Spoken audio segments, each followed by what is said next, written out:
Hello friends, welcome to smart kitchen. எல்லாருக்கும் வணக்கம். எல்லாரும் எப்படி இருக்கீங்க? இன்றைக்கி வீடியோவில் ஒரு சூப்பரான ஹெல்த்தியான ஈஸியான ஒரு ரெசிபி தான் உங்கள் கூட ஷேர் பண்ண போகிறேன். கேரட் மில்க் கீர். இது பார்க்குறதுக்கும் சாப்பிட்றதுக்கும் அவ்வளோ சூப்பராக இருக்கும், டேஸ்ட்டாக இருக்கும். இது ஒரு ஹெல்த்தியான ரெசிபியும் கூட. குழந்தைங்க இன்னும் வேணும்னு கேட்பாங்க. இதை நீங்கள் கண்டிப்பாக ட்ரை பண்ணி பாருங்கள். இது எப்படி பண்ணலான்னு பார்க்கலாம் வாங்க, வீடியோக்குள்ளே போகலாம். அதுக்கு ஸ்டவ் ஆன் பண்ணிவிட்டு ஒரு பாத்திரம் வச்சுக்கலாம். நான் 1/2 லிட்டர் ஆவின் மில்க், திக் மில்க் தான் எடுத்திருக்கேன். இது வந்து பாயில் ஆகட்டும். திக்கான மில்கில் செஞ்சிங்கன்னா இன்னும் நல்லா டேஸ்ட்டாக இருக்கும். பால் பொங்கிடுச்சு. அடுத்து நம்ம இந்த ரெசிபி குக்கரில் தான் செய்ய போகிறோம். குக்கர் வச்சுக்கலாம். 50 கிராம் வந்து ஜவ்வரிசி எடுத்திருக்கேன். நான் வந்து குட்டி குட்டியாக இருக்கும்ல அந்த ஜவ்வரிசி எடுத்திருக்கேன். இதை நல்லா வறுத்துக்கலாம். இந்த அளவுக்கு வறுக்கணும். ஊற வைக்கணும்னு அவசியம் இல்லை, வறுத்தா போதும். இப்போ அது ஒரு வேறு பிளேட்டில் ஆற வச்சுக்கலாம். இப்போ அதே குக்கரில் 2 ஸ்பூன் நெய் விட்டுக்கலாம்.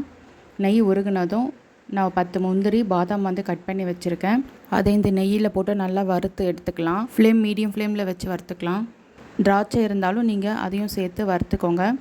இந்த அளவுக்கு வறுத்தாச்சு. அதை ஒரு பிளேட்டில் மாற்றிக்கலாம். அதே நெய்யில் 2 கேரட் வந்து இந்த மாதிரி துருவி வச்சுருக்கேன். அதை வந்து இந்த நெய்யில் வந்து நல்லா வதக்கிக்கலாம்.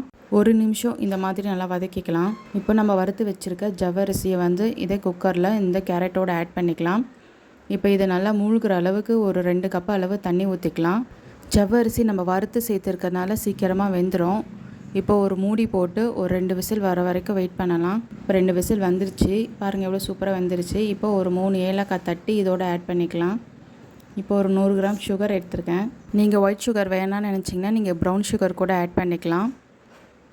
கலர் மட்டும் கொஞ்சம் சேஞ்ச் ஆகும். இப்போது ஒரு பிஞ்சு வந்து சால்ட் ஆட் பண்ணிக்கலாம். எந்த ஒரு ஸ்வீட் ரெசிபி செஞ்சாலும் கொஞ்சமாக சால்ட் ஆட் பண்ணிக்கோங்க. அது வந்து ஸ்வீட்டை வந்து என்ஹான்ஸ் பண்ணி கொடுக்கும்.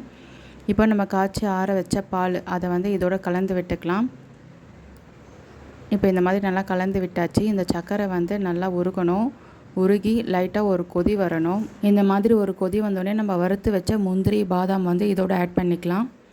லாஸ்ட்டில் ஃபைனலாக மேலே வந்து 1 ஸ்பூன் நெய் விட்டு இறக்குனிங்கன்னா அந்த நெய் வாசனை நல்லா சூப்பராக இருக்கும் சாப்பிடும் போது. அவ்வளோதான் ஃப்ரெண்ட்ஸ், நம்மளோட கேரட் மில்க் கீர் வந்து ரெடி ஆகிடுச்சு. இதே மாதிரி நீங்கள் செஞ்சு கொடுங்க. உங்கள் குழந்தைங்க இன்னும் வேணும்னு கேட்பாங்க. இந்த வீடியோ உங்களுக்கு பிடிச்சிருந்தால் மறக்காமல் லைக் பண்ணுங்கள், ஷேர் பண்ணுங்கள், நம்ம சேனலை சப்ஸ்கிரைப் பண்ணுங்கள், பக்கத்தில் இருக்க பெல் பட்டன் கிளிக் பண்ணுங்கள். பை ஃப்ரெண்ட்ஸ், நாளைக்கு இன்னொரு வீடியோவில் பார்க்கலாம்.